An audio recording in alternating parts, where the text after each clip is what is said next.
ഞാൻ പന്മന, ഇത് കുറെ വർഷമായിട്ട് ഞാൻ കാണുന്നതാണ്. പന്മന ഒരു ഇഷ്യൂ ഉണ്ടായിട്ട് 2005 IG ആയിട്ട് ഞാൻ ചെന്നു.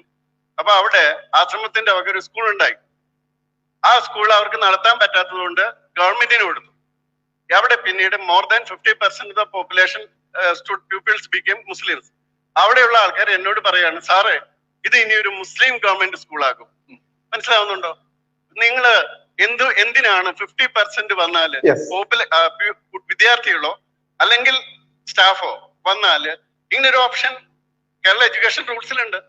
അവർക്ക് ആവശ്യപ്പെടാം. ഞാൻ 100% ഹിന്ദുക്കളാണെങ്കിലും 100% ക്രിസ്ത്യാനി ആണെങ്കിലും അതിനൊരു ഓപ്ഷൻ ഇല്ലല്ലോ. അപ്പൊ എന്തുകൊണ്ടാണ് ഒരു മതത്തിന് മാത്രം ഇങ്ങനെ പ്രത്യേകത കൊടുക്കുന്നത്? നോക്കൂ, വലിയൊരു ചോദ്യമാണ്, വലിയൊരു വർഗീയ സാമൂഹ്യ ഇവിടെ ഈ നാട്ടിലുണ്ടല്ലോ. ഇത് വലിയ ജനാധിപത്യ നാടാണ്, മതേതരത്വത്തിന് പേരുകേട്ട നാടാണെന്നൊക്കെയുള്ള വാഴ്ത്തലുണ്ടല്ലോ ഈ അൽ കേരളത്തിൽ. നമ്മൾ അൽ കേരളം എന്ന അക്ഷരം തെറ്റാതെ ഇപ്പോൾ ഇതിനെ വിളിക്കുന്നതിന്റെ ഒരു പ്രധാന ഉത്തരമാണ് ഈ പറഞ്ഞിരിക്കുന്നത്. അതായത് നമ്മുടെ LP ആയാലും UP ആയാലും നിങ്ങൾ മനസ്സിലാക്കുക, 50% മുകളിൽ കുട്ടികൾ മുസ്ലിങ്ങളായി കഴിഞ്ഞാൽ ആ സ്കൂളിന്റെ പേരിന് ചെറിയൊരു മാറ്റം വരും. എന്താ? ഇസ്ലാമിക സ്കൂൾ, മുസ്ലിം എന്നുള്ള പേര് ആ സ്കൂളിന്റെ മുൻപിൽ കയറി ചേരും. അത് ഇവർക്ക് കേരളത്തിൽ മാത്രം ഇവർക്ക് കൊടുത്തിരിക്കുന്ന വലിയൊരു സമ്മാനമാണ്, ഗിഫ്റ്റാണ്. ആരാ കൊടുത്തിരിക്കുന്നത്? ഇവിടെ ജാതിയുടെയും മതത്തിന്റെയും പേരിൽ കേരളത്തിൽ ഞങ്ങൾ തരംതിരിക്കില്ല, ഇവിടെ ജാതിയില്ല, മതമില്ല, ഞങ്ങളിലില്ല മുസ്ലിം രക്തം, ഞങ്ങളിലില്ല ക്രിസ്ത്യൻ രക്തം, ഞങ്ങളിലില്ല ഹിന്ദു രക്തം, ഞങ്ങളിലുള്ളത് മാനവരക്തം എന്ന് പറയുന്ന ഈ ജന്തുക്കൾ, ഈ വൃത്തികെട്ട ഇവിടെ ഇടതും വലതും കൊടുത്ത ഒരു ആനുകൂല്യം ഇത് മാത്രം നിങ്ങൾ മനസ്സിലാക്കുക.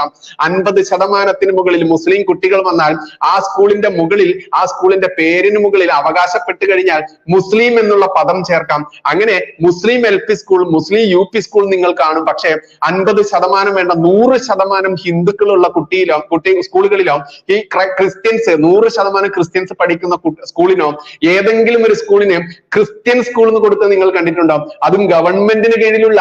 ഇനിയോ ഹിന്ദു സ്കൂൾ എന്ന് കൊടുത്ത് കണ്ടിട്ടുണ്ടോ? ഇല്ല. പക്ഷെ 50% മുസ്ലിങ്ങളായി കഴിഞ്ഞാൽ എന്തായി മാറി?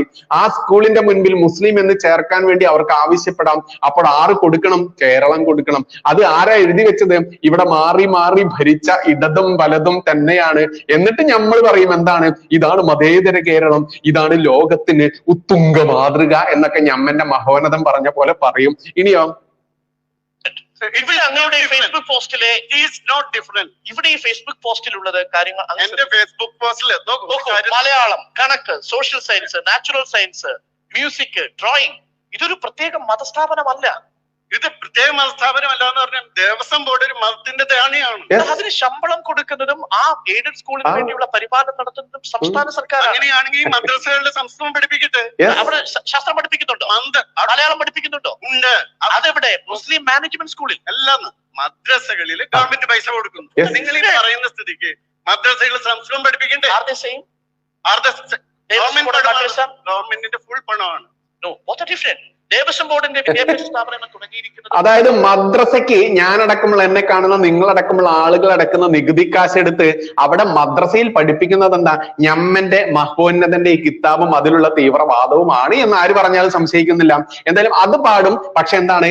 ദേവസ്വം ബോർഡിന്റെ പൈസ, ഹിന്ദുക്കളുടെ പൈസ എടുത്ത് പഠിപ്പിക്കുമ്പോൾ അവിടെ അറബി പഠിപ്പിക്കാം, അവിടെ സംസ്കൃതം പഠിപ്പിക്കാൻ പറ്റൂല. അവിടെ സംസ്കൃതത്തിന് അധ്യാപകൻ ഇല്ലെങ്കിലും ഒരു മുസ്ലിം കുട്ടി ഉണ്ടെങ്കിൽ അറബിക്ക് വേണ്ടിയിട്ട് അവിടെ എന്ത് ചെയ്യണം? അവിടെ അറബി അധ്യാപകൻ വെക്കണം. അങ്ങനെയെങ്കിൽ ഇവിടെ നമ്മുടെ പണമെടുത്ത്, ദേവസ്വം ബോർഡിന്റെ പണമെടുത്ത് അങ്ങനെ ചെയ്യുന്നുണ്ടെങ്കിൽ, മദ്രസ സർക്കാർ പണമെടുത്ത് കൊടുത്തുകൊണ്ട് ചെയ്യിക്കുന്നതാണെങ്കിൽ അവിടെ എന്തുകൊണ്ട് അറബി മാത്രം പഠിപ്പിക്കുന്നു? അവിടെ സംസ്കൃതം പഠിപ്പിക്കുന്നു TP സെൻകുമാർ സാർ. അപ്പോഴല്ലേ മതേതരമാവുകയുള്ളൂ. അല്ലാതെ ഞമ്മന്റെ ആളുകൾക്ക് എന്തു ആവാം? ഇവിടെ ഹിന്ദുവും ക്രിസ്ത്യാനിയും രണ്ട് തട്ടിലിരിക്കുമ്പോൾ ഇതുപോലെ പച്ചയ്ക്ക് തുറന്നു പറയാൻ നട്ടെല്ലുള്ള ആണുങ്ങൾ രംഗത്ത് വരുമ്പോൾ ഇതുപോലത്തെ മൊട്ടകളുടെ ചീഞ്ഞ മൊട്ട ചീഞ്ഞ് പൊട്ടി ചീറ്റി പോകുന്നത് കാണുകയല്ലാതെ നമ്മന്റെ ശുദ്ധ സഹോദരങ്ങൾക്കും മാക്രി കുഞ്ഞുങ്ങൾക്കും വേറെ മാർഗമില്ല എന്നുള്ളതാണ്. കേൾക്കാൻ ബാക്കി നടത്തുന്നതും പ്രത്യേകമായ മദ്രസ തുടങ്ങുന്നത് പോലെയാണെന്നാണോ അങ്ങ് ധരിക്കുന്നത്? Totally different. നോക്കൂ, നിങ്ങൾ ഈ നിങ്ങളാണ് ഡിഫറൻസ്. മദ്രസ KSRന്റെ ഭാഗമാണ്. ഏത് മദ്രസ KSRന്റെ ഭാഗമാണ് ആണല്ലോ ഇപ്പോഴും. നോ, അവിടെ ആർക്ക് എന്തിനാ നിങ്ങൾക്കറിയാമോ? അവിടെ പൈസ കൊടുക്കുന്ന എന്തിന്റെ പേരിലാണെന്ന്? ആദ്യം അത് പഠിക്കുക. അവിടെ പഠിക്കുന്നത് മതം പഠിപ്പിക്കാനല്ല. മന്ത്രി അത് അസംബ്ലി പറഞ്ഞു. നിങ്ങൾ അവിടെ പൈസ കൊടുക്കുന്നത് സയൻസും സോഷ്യൽ സ്റ്റഡീസ് ഒക്കെ പഠിപ്പിക്കുന്നുണ്ടെന്ന് പറഞ്ഞാണ് ഈ പൈസ കൊടുക്കുന്നത്. നോക്കൂ, അപ്പൊ അത് ഒരു വലിയ തട്ടിപ്പാണ്. ഞാൻ different story. And agree with you. മതത്തിലെ സ്റ്റേറ്റ് സ്പോൺസർ ചെയ്യുന്നത് അംഗീകരിക്കുന്നില്ല. നോക്കുക, നിങ്ങൾ ഈ പറയുന്ന കാര്യം ഞാൻ എന്റെ മാത്രമല്ല, ഇവിടുത്തെ ഇപ്പൊ വർദ്ധിച്ചു വരുന്ന വലിയൊരു വിഭാഗം ഹിന്ദുക്കളുടെ വികാരം ഇതിലിട്ടു. ഇതുപോലെ ആയിരക്കണക്കിന് പോസ്റ്റ് ഉണ്ട്. താങ്കൾ DGP ആയിരുന്നത് ഹിന്ദുക്കളുടെ DGP ആയിരുന്നു അല്ലല്ലോ. താങ്കൾ ഇന്ത്യൻ സെക്യുലറായ ഇന്ത്യയുടെ DGP ആയിരുന്നു.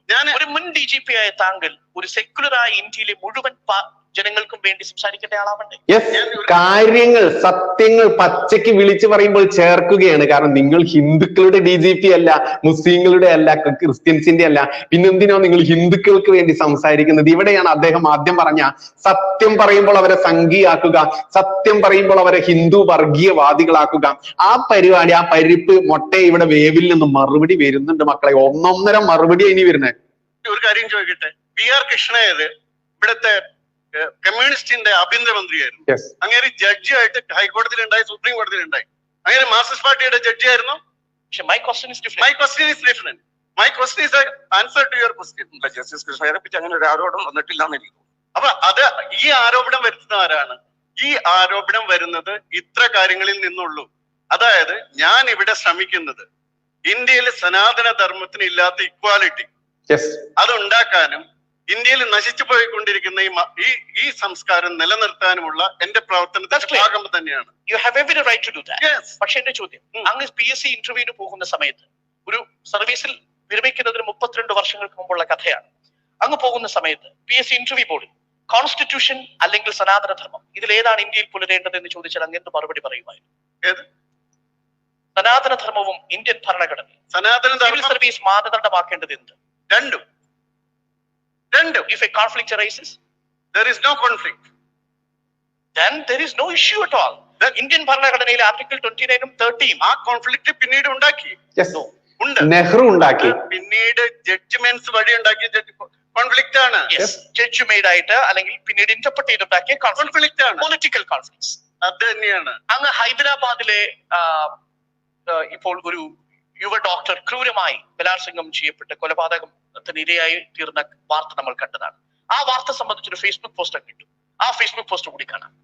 വണ്ടി പഞ്ചറാകാൻ വഴിയിൽ മുള്ളു വിതറുക, ഒറ്റയ്ക്കാകുന്ന പെൺകുട്ടിയെ വലിച്ചിഴച്ചു കൊണ്ടുപോയി കൂട്ടബലാത്സംഗം ചെയ്യുക, ശേഷം ജീവനോടെ കത്തിക്കുക, ഒരു വാക്ക് പറയുകയെങ്കിലും വേണമുള്ളത് കൊണ്ട് പറഞ്ഞതാണ്.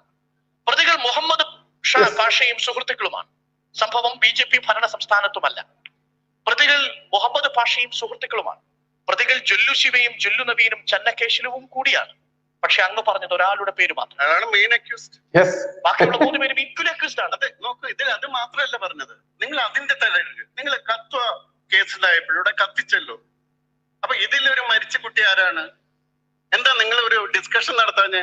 നിങ്ങളുടെ ചാനലിൽ ഉണ്ടായെന്നറിയില്ല. ഇവിടുത്തെ 1, 2, 3 പറയുന്ന ഒരു ചാനലിൽ എന്റെ ഡിസ്കഷൻ ഉണ്ടായില്ല, ഇതുവരെ ഉണ്ടായിട്ടില്ല. അതിനുശേഷം ഹൈദരാബാദിൽ നടന്നു. അതാരായിരുന്നു? മാധ്യമങ്ങൾക്കെതിരെയുള്ള പോസ്റ്റ് ആയിരുന്നു ഇത്. അത് തന്നെ. പക്ഷേ താങ്കൾ പറഞ്ഞത് ഇതിൽ ഒരു പ്രതി മാത്രം സൂചിപ്പിക്കുമ്പോൾ നോക്കൂ, അതായത് ഹിന്ദു പെൺകുട്ടികൾ അതിക്രൂരമായി മുസ്ലിം, അത് മുഹമ്മദ് എന്ന് പേരുള്ള ഏറ്റവും ക്രിമിനൽ ആയിട്ടുള്ള, അതിൽ ഏറ്റവും കൂടുതൽ വലിയ ക്രിമിനലിസം കാണിച്ച പ്രതി, അത്തരത്തിൽ നടന്നു കഴിഞ്ഞാൽ ഹിന്ദുക്കൾ ചത്തൊടുങ്ങിയാലും കുഴപ്പമില്ല, അത് ഞങ്ങൾക്ക് മാധ്യമങ്ങൾക്ക് പ്രശ്നമില്ല. എന്നിട്ടോ കത്വ സംഭവം നമ്മൾക്ക് എല്ലാവർക്കും അറിയാം. ആ പെൺകുട്ടിയെ ക്ഷേത്രത്തിനുള്ളിൽ വെച്ച് പീഡിപ്പിച്ചു എന്നാ പറഞ്ഞത്. എന്നാൽ ക്ഷേത്രം എന്നത് അവിടെ ഇല്ല എന്നുള്ളത് പിന്നീട് സത്യങ്ങൾ അറിയുന്നവർക്ക്, വസ്തുതകൾ വായിച്ച് മനസ്സിലാക്കാൻ അറിയുന്നവർ മനസ്സിലാക്കി. പക്ഷെ മാധ്യമങ്ങൾ ആഘോഷിച്ചത് എങ്ങനെയാ? മുസ്ലിം പെൺകുട്ടിയെ ഈ ഹിന്ദു ഈ പറയുന്ന ക്ഷേത്രത്തിനുള്ളിലിട്ട് അതിമാരകമായി ബലാത്സംഗം ചെയ്ത് കൊന്നു എന്ന രീതിയിലാണ് പ്രചരിപ്പിച്ചത്. ആ 2 വ്യത്യാസത്തെയാണ് സെൻകുമാർ സാർ പച്ചക്കെടുത്ത് പറഞ്ഞിരിക്കുന്നത്. നോക്കാം ബാക്കി. സംശയമുണ്ട്. അയാളുടെ പ്രതികൾ അന്ന് അത് അത്രേ വന്നിട്ടുള്ളൂ. 4-ൽ 1 അല്ല, 4-ൽ 1 എന്നല്ല, പ്രതിയല്ല അതില്. ബാക്കി 3 പേരും മറ്റൊരു മതവിഭാഗത്തിലാണ്. ആരാണ് മെയിൻ പ്രതി? ആരാണ് മരിച്ചത്? അല്ല, ആരാണ് മരിച്ചത്? പക്ഷെ 3 പേരും മറ്റൊരു മതത്തിലാണ്. അല്ല, അതിപ്പോ 2ാമത്തെ കേസ് ഉണ്ടായിട്ടുണ്ട്. അങ്ങനെയാണെങ്കിലോ അതെന്താ നിങ്ങൾ ഡിസ്കസ് ചെയ്യാത്തത്? ഇതാണ് ഇതിലൊരു കമ്മ്യൂണൽ ചേഞ്ച് ഇല്ലേ? ഇതിലൊരു കമ്മ്യൂണൽ ചേഞ്ച് താങ്കൾ കാണുന്നില്ലേ? തീർച്ചയായിട്ടും ഉണ്ട്. അത് നോക്കുക, നിങ്ങൾ വിചാരിക്കുന്ന പോലെ ഇത് അടക്കി വെക്കാനല്ല. ഞാൻ ഇതെല്ലാം എടുത്ത് പുറത്തിടും. കാരണം ദിസ് ഷുഡ് ബി ഡിസ്കസ്ഡ്. നിങ്ങളെ പോലുള്ളവര് ഇത്തരം ഇഷ്യൂസ് ഉണ്ട്, ഇത് സമൂഹത്തിൽ ഉണ്ട് എന്ന് മനസ്സിലാക്കിയാല് ആദ്യം ഒരു ഇഷ്യൂ എങ്ങനെ സോൾവ് ചെയ്യുക? ആദ്യം ഇഷ്യൂ അണ്ടർ ദ കാർപ്പറ്റ് വിടുന്നല്ല, ഈ ഇഷ്യൂസ് പുറത്തിടുന്നു. ഇതാണ് ഞങ്ങളുടെ ഇഷ്യൂസ്. ഇപ്പൊ നോക്കുക, എന്നെ KCBC വിളിച്ചു ചർച്ച ചെയ്തു, മനസ്സിലാവുന്നുണ്ടോ? KCBC ഇവിടുത്തെ ന്യൂനപക്ഷമാണ്. 1 മണിക്കൂറിന് പോയത് ഞാൻ 4.5 മണിക്കൂർ എടുത്തു. അപ്പൊ ഇവിടെ എല്ലാവർക്കും ഇഷ്യൂസ് ഉണ്ട്. ആ ഇഷ്യൂസ് നിങ്ങളെ പോലെ കുറച്ച് മാധ്യമങ്ങള് നോക്കുക, നിങ്ങളെ പോലെ കുറച്ച് പേര് വൺ സൈഡഡ് ആയിട്ട്, ടോട്ടലി ആബ്സല്യൂട്ട്ലി വൺ സൈഡഡ് ആയിട്ട് അതിനെ ഇല്ലാതാക്കുന്നു.